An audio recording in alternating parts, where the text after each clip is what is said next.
इस कहानी की राजकुमारी बहुत ही खूबसूरत होती है और उसका चेहरा सितारों की तरह चमकता है। इतनी प्यारी लड़की को एक दिन चांद मिलने आता है और अपने कुछ मोती उसे दे देता है। फिर प्रिंसेस को एक लड़के से प्यार हो जाता है और उन दोनों की शादी होने वाली होती है। प्रिंसेस के पिता उस शादी पर एक काला शेर तोहफे में देते हैं और उसका मंगेतर भी उसे एक व्हाइट यूनिकॉर्न गिफ्ट करता है। ये सब देखकर प्रिंसेस बहुत ही खुश होती है और वहां सबके सामने चांद की देवी मोतियों की माला निकालती है और उसे दिखाकर कहती है कि इन मोतियों की मदद से मैं पता लगा सकती हूँ कि कौन क्या सोच रहा है। अब मारिया वो कहानी अधूरी छोड़कर किताब बंद कर देती है।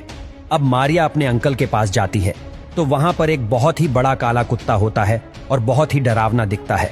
बेंजामिन कहता है यह बहुत ही ताकतवर है और एक ही मिनट में आदमी को खत्म कर सकता है। फिर जब मारिया कमरे के अंदर जाती है तो देखती है उसका कमरा शानदार पेंटिंग से भरा होता है। इतना ही नहीं, कमरे की सीलिंग बिल्कुल रात के आसमान की तरह होती है और तारों से सजी भी होती है। ये सब देखकर मारिया बहुत ही खुश हो जाती है और वहां मजे कर रही होती है। फिर शाम को वो मारिया को घोड़े पर बैठाकर मार्केट ले जाता है। शुरू में मारिया को सब बहुत नया लगता है, पर वो जल्द ही वहां के रहन सहन को सीख लेती है। इसलिए बेंजामिन मारिया को अकेले ही राज्य की सैर करवाने की परमिशन दे देता है। वो शायद भूल गया था कि डिनॉयर वालों से मारिया की जान को खतरा है, लेकिन तभी वहां पर एक आदमी उस पर अटैक करने की कोशिश करता है। तभी अचानक वह काला कुत्ता रॉबिन पर पड़ता है और उसे देखते ही रॉबिन और उसके आदमी वहां से भाग जाते हैं। फिर रॉबिन जाकर अपने पिता को इस बारे में बताता है और उसे भी जंगल में ले आता है, पर तब तक मारिया वहां से जा चुकी होती है। फिर उसका काला कुत्ता मारिया को किचन की ओर लेकर जाता है।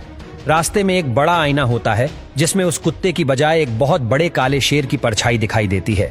इसलिए मारिया फिर से वह किताब पढ़ने लगती है। कहानी में मून प्रिंसेस की शादी का दिन होता है जब उसे उसके पिता और मंगेतर कई गिफ्ट देते हैं। वो सबको चांद की मोतियों के बारे में बता रही होती है। तब उसका मंगेतर और पिता दोनों उस नेकलेस के लिए लड़ पड़ते हैं और दोनों का ये असली रूप देखकर प्रिंसेस बहुत दुखी होती है और सभी को श्राप देती हैं कि आज से 5000 पूर्ण मासियों के अंदर तुम दोनों के वंशजों को एक पवित्र आत्मा को खोजना होगा। अगर उस आत्मा ने यह नेकलेस चांद को लौटा दिया तो मूनक्रे वैली के लोग सब बच जाएंगे। अगर ऐसा नहीं किया तो यह मूनक्रे वैली हमेशा के लिए अंधेरे में डूब जाएगी। इसलिए सूरज की पहली किरण के साथ वो पैलेस से बाहर चली जाती है। वो जंगल के रास्ते से जा रही होती है कि तभी उसे गुफा दिखती है और वो उसके अंदर जाती है। अंदर वो वहां एक औरत से मिलती है जो दिखने में बिल्कुल उस किताब की प्रिंसेस जैसी लगती है। तभी वो औरत कहती है कि मैं भी तुम्हारी तरह एक प्रिंसेस हूँ। उसके बाद मारिया को पता चलता है कि डिनॉयर फैमिली ने नेकलेस वाला बॉक्स चुराया था और उस बॉक्स की चाबी उसकी फैमिली ने चुराई थी। तभी मारिया को अपनी किताब का बुकमार्क याद आता है और वही बुकमार्क नेकलेस बॉक्स की चाबी भी होती है। अगली सुबह गुफा वाली मून प्रिंसेस मारिया के कमरे में होती है और मारिया को मून प्रिंसेस का ड्रेस देती है। उस वक्त बेंजामिन पैलेस में नहीं होता। जब प्रिंसेस पियानो बजाती है तो सारी घटना सामने के शीशे में दिखने लगती है। उसे पता चलता है कि प्रिंसेस बेंजामिन की प्रेमिका है। दोनों की एंगेजमेंट के बाद बेंजामिन को पता चलता है कि वो दुश्मन के सरदार की बेटी है, इसलिए उसे अपने पैलेस से निकाल देता है। तभी मारिया देखती है कि बेंजामिन के नौकर मून प्रेसेस की पेंटिंग को दीवार से हटा रहे होते हैं। वो तुरंत शेफ को बुलाती है और उसे भी यह दृश्य दिखाती है। तभी अचानक पेंटिंग में प्रेसेस हिलने लगती है और उस नेकलेस का रहस्य मारिया को बताने लगती है। इस पर शेफ कहता है कि रॉबिन ही तुम्हें उस नेकलेस तक पहुंचा सकता है, क्योंकि वो उस जंगल के हर पेड़ को अच्छी तरह जानता है। मारिया पूछती है, रॉबिन तो हमारा दुश्मन है, वो हमारी मदद क्यों करेगा? पर सभी यही एडवाइस कर रहे होते हैं कि रॉबिन की मदद लेनी चाहिए। तभी डिनॉयर का एक आदमी रॉबिन को किसी तरह मारिया से अलग कर देता है। अब मारिया अकेली उस नेकलेस को ढूंढने लगती है। तभी मून प्रिंसेस का व्हाइट यूनिकॉर्न मारिया को उस पेड़ तक ले जाता है जहां वो नेकलेस रखा होता है और अंड वक्त पर डिनॉयर सरदार भी वहां पहुंच जाता है और मारिया को पकड़ने ही वाला होता है। तभी बेंजामिन का कुत्ता उससे अटैक करने की कोशिश करता है और इतने में सरदार उस कुत्ते को मार गिराता है।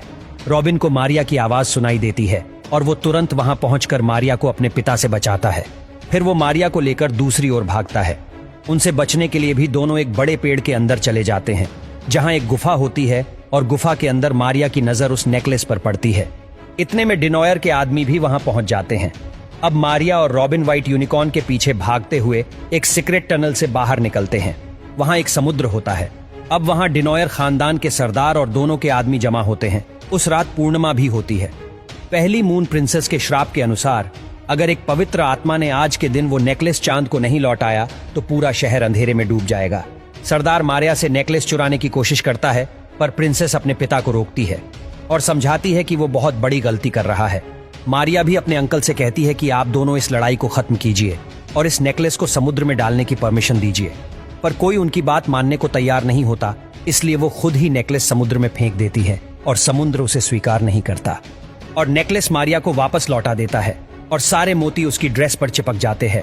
अब मारिया सोचती है मुझे किसी तरह इन मोतियों को समुद्र को सौंपना ही पड़ेगा और खुद ही समुद्र में कूद जाती है। फिर वो समुद्र की गहराइयों में पहुंचकर बेहोश हो जाती है। अब दिखाते हैं कि बाहर एक बहुत बड़ी लहर उठती है और लहर के बीच एक व्हाइट यूनिकॉर्न निकलता है, जिसकी पीठ पर सवार होकर मारिया बाहर निकालती है। उसी वक्त बेंजामिन का कुत्ता भी श्राप से मुक्त होकर काला शेर बन जाता है। फिर बेंजामिन और गुफा वाली मून प्रिंसेस में सुलह हो जाती है।